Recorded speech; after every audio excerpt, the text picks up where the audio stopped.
Olá, meu nome é Alberto de Avis, eu sou ator cultural e um contador de histórias e trago para vocês a última etapa dessa proposta criativa, provocação criativa, chamada Historinhas Coloridas. Historinhas Coloridas é uma provocação criativa onde eu pretendo dar a você segurança para botar suas ideias, pensamentos e conceitos no papel, através de propostas de escrita criativa que resultem em histórias curtas, contos ou ensaios curtos. Dessa vez agora, passadas as duas etapas de provocação da imaginação e de utilização de memórias afetivas para a construção das nossas histórias, eu pretendo falar sobre o acabamento das nossas histórias. Quando a gente termina de escrever alguma coisa, quando a gente termina de escrever algum texto, a gente acha que, nossa, esse texto é fantástico, esse texto é incrível, né? Isso quando a gente não tem uma autocrítica muito forte. E aí a gente pensa que o nosso trabalho está terminado. Não.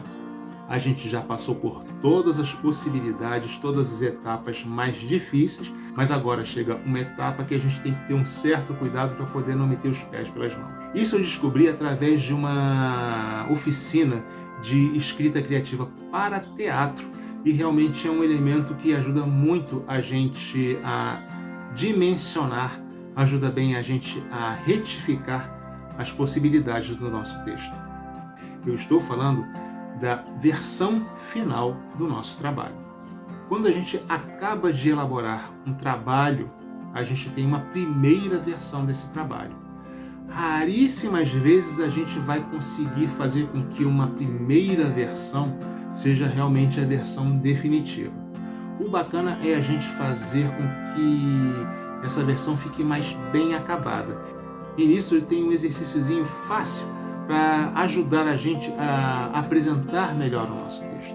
Geralmente, quando eu termino um texto, eu pego esse texto, coloco em algum lugar e esqueço dele por uma semana. Depois dessa semana, eu volto a esse mesmo texto e releio ele. Geralmente tem muita coisa para consertar e muita coisa para eliminar. Porque quando a gente está burilando a nossa imaginação, a gente tende a colocar muitas ideias e muitas palavras, a gente tende a ser muito prolixo.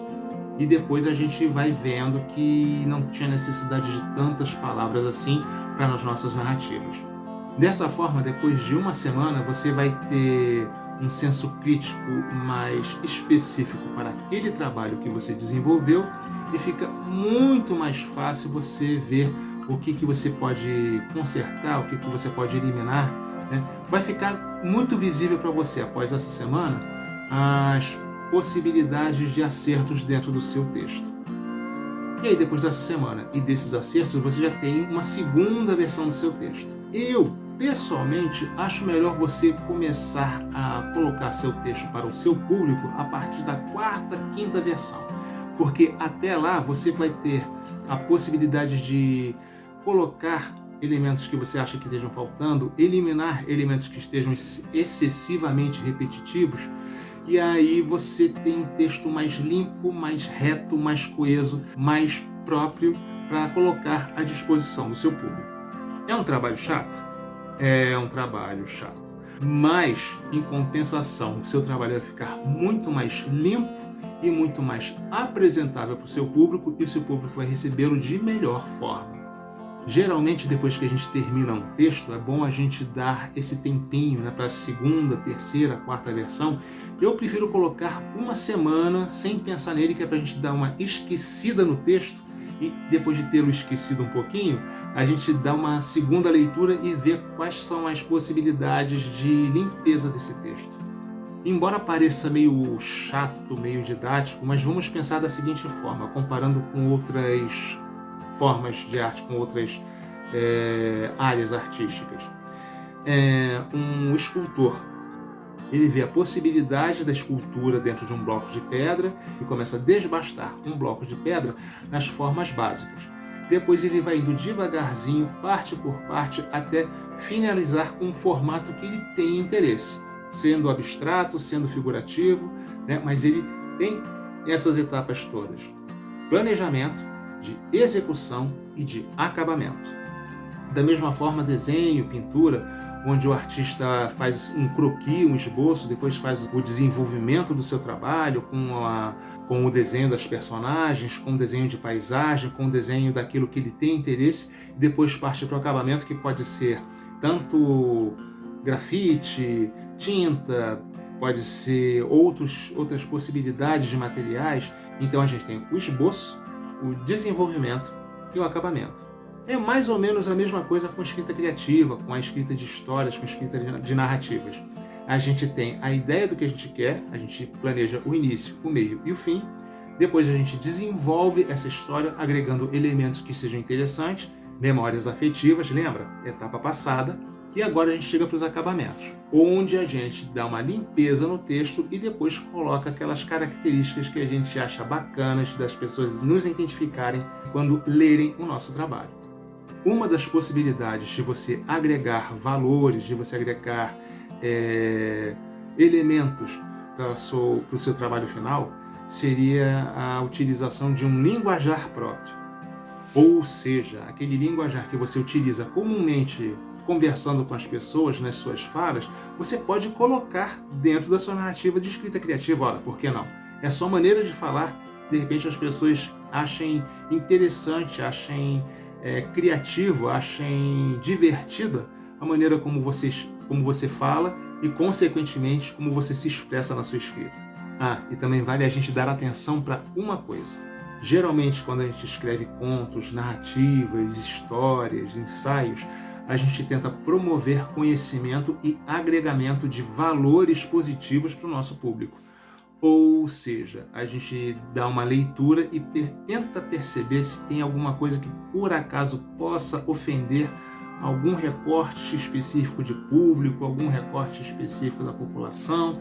É interessante a gente observar e tentar não trabalhar essas etapas, essas possibilidades de repente ofender alguma parcela da população. O quanto mais não isento, mas o quanto mais construtivo a gente seja, melhor.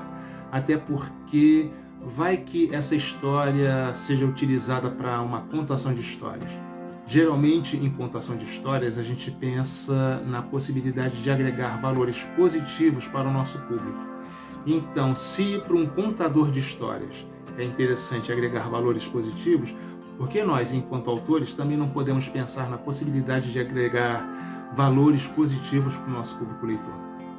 E é interessante pensar nessas possibilidades de agregamento de valores positivos, porque você, lendo sua história, depois de você ter dado uma limpeza nela, depois de ter agregado sua linguagem própria e depois de você ter percebido as possibilidades de utilização, as possibilidades de público que você possa ter, é interessante a gente pensar nas possibilidades das nossas narrativas, através das nossas vivências, memórias afetivas e da nossa linguagem, a afetar o nosso público, impactar de modo positivo para que eles tenham não somente uma empatia conosco enquanto autores, mas também uma empatia com a parcela da população que a gente representa. No caso, aqui seria o foco a comunidade LGBTQIA+, porém pode ser qualquer tipo de recorte da população. Muitas vezes, quando a gente utiliza memórias afetivas e vivências pessoais nos nossos textos, a gente pode aproveitar esse elemento como uma maneira de mostrar ao nosso público a realidade de toda a nossa parcela da população, de todo o nosso recorte da população, e quem sabe fazer com que as pessoas tenham uma visão melhor, ou pelo menos uma visão mais amistosa sobre esse recorte da população em que a gente pertence. Seja LGBTQIA+, seja a população negra, seja a população feminina, seja a população trans, não importa qual população. A gente pode abrir possibilidades de um diálogo melhor com o público em geral em relação à tolerância e aceitação dos diversos recortes da população. Sim, nós enquanto autores podemos ser promotores de uma aceitação real da diversidade e da pluralidade da população. Pensemos nisso? Por algum lugar por aqui deve ter um link para o exercício final da nossa proposta criativa, da nossa provocação criativa. Você pode preencher essa proposta e eu emito um certificado para você de participação de todas as etapas dessa nossa proposta criativa. Esse exercício final vai ser uma narrativa que eu quero provocar você para contar uma história para mim. Porque eu me considero um contador de histórias, mas eu sou um muito melhor escutador de histórias. Eu quero saber o que você tem de bom, o que você tem de interessante para contar para mim. Eu espero essa sua participação nesse exercício, no qual depois eu dou uma crítica, bem amistosa sobre a sua escrita, e depois também repasso para você uma certificação da participação nessa proposta, nessa provocação criativa. E esses exercícios que estão no link, que está por algum lugar por aqui, e que eu proponho para vocês, vão ficar no ar por mais ou menos 4 meses. Eu pretendo tirar eles em outubro ou novembro, não sei. Mas até lá estou aqui aberto para escutar todas as histórias que vocês têm para contar para mim. Aguardo sua história, tá bom? E no mais do mais é isso. Conteúdo passado, conteúdo fino. Meu nome é Alberto de Avis e assim como esse conteúdo se foi, eu também fui. Aguardo sua história.